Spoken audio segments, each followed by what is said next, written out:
I've now got all of my sub-assemblies glued up, and I even have a long grain glue up here in the clamps. Before we get to that, I want to review each of the steps it took me to get to this point. Here's a couple of examples of the sub-assembly glue ups. Here's one that has 3 pieces. So first I glued these top 2 together, and then I glued on the 3rd piece to that. And then here's one that even has 4 pieces. So there's 2 in the center that I glued up first, and then glued up this one, the center one, and the outside one, sandwich those all together. So let me go ahead and walk you through each of the steps it took me to get to this point, having these sub-assemblies ready, and then we'll take a look at the long grain glue up. Very first step is a simple one, cutting the hardwood to 3-foot lengths. So this is a rough piece, so I just cut them 3-foot lengths. In fact, I had the mill, lumber yard where I bought this, cut most of them into those 3-foot lengths to get me started.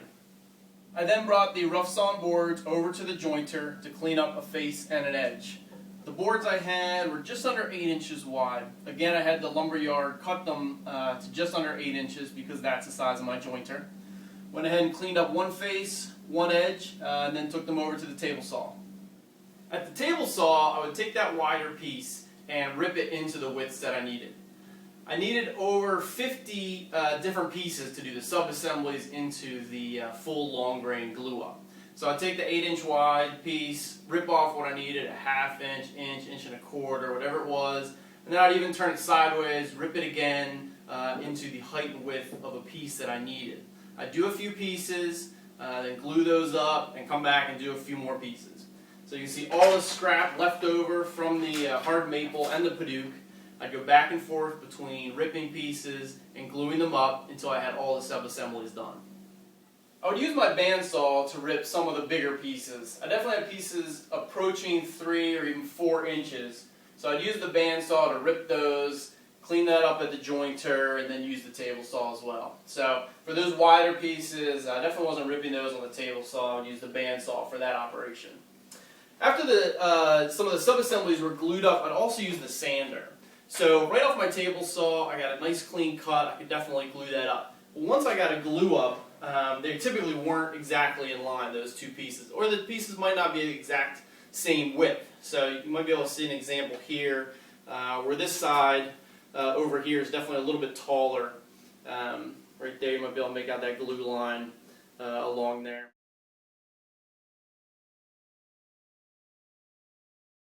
So I have to remove some material here to get this nice and clean before I can glue up something else there.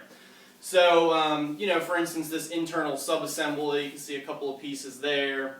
I'd glue those pieces, then run them through my sander to clean up that face, make the other face parallel, and then I can go ahead and glue another piece onto that. I'd sometimes use the jointer if I had a lot of material to clean up quickly. I could take off some on the jointer. I didn't pull out my planer. I felt like the sander could do a really good job quickly cleaning up that face. I have 100 grit paper on here, so a couple of passes really got the face nice and clean. I didn't have to worry about making it 90 at this point, those sub-assemblies. I just needed 2 parallel faces to glue on another piece nice and flat, so 2 flat faces to get a nice glue up. Now I've got all the sub-assemblies for this long grain glue up done.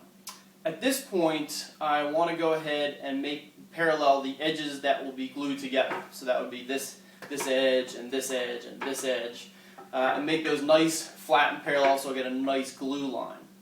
Also, I want to make these the same height and also make these 90 and the same height. Now, at first you might think you don't really have to do that, and you don't. You can just glue these up, but at some point I'm going to have to level this slab, or at least get it flat. Because remember, I'm going to make cuts this way, flip them down, and glue them again together. So I'd rather deal with the pieces in this form, now, since they're separate, rather than a whole slab. This slab is going to be really heavy. So I want to get as close as I can with the separate pieces before doing the glue up. So to do that, I'll go to the jointer, flatten one side, and make another one 90. Then I'll go ahead to the sander and make one parallel. So this will be parallel. These 2 will be parallel, and obviously they're all different widths. So I just need to make it parallel this side to this side, nice and parallel. Then I want to make them all the same height. So I'll run them through the sander. I could use a planer, but again, my sander's pretty quick. I'll run them through the sander multiple times until all these are just about the same height. That way, again, I'll have less cleanup once it's a big slab. So here is my first long grain glue up. There were 10 sections that I needed to glue up, and I ended up using epoxy for this glue up just so I had a lot of working time. I've got 3 coals on the bottom going across and 3 on top to keep the slab as flat as I can. I've got it all the same, all those 10 pieces are the same height, so I laid them on 3 coals on my assembly table, which is nice and flat, and then put 3 coals on top. I first clamped those down, these clamps, pulling the coals together to keep each of those 10 pieces sandwiched nice and flat to each other. Then I went ahead and started ratcheting and tightening down the clamps to clamp them together. Once you clamp them tight together, they won't really slip anymore. They're going to be too tight. So first make them nice and flat to each other, and then tighten them down to tighten those glue lines. So let's take a closer look at the assembly here. Here's a look at the end of the long grain glue up. You can see the different sub-assemblies there. There are 10 of them total, and there are 2 plywood cauls at each end to protect the 2 outside pieces.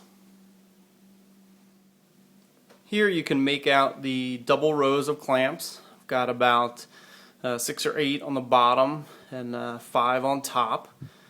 You can also see the cauls going across to keep them flat. There's a caul on the bottom and on the top directly in line with each other to pull them tight. In the foreground you can see a bow clamp running across, and that's to get that middle caul. I can't get a clamp in there on my assembly table, so I used a bow clamp running across to pull that caul down. After this long grain glue up, I've got one more. We've got 2 long grain glue ups for this countertop, and then after they're both set, we'll start slicing it up.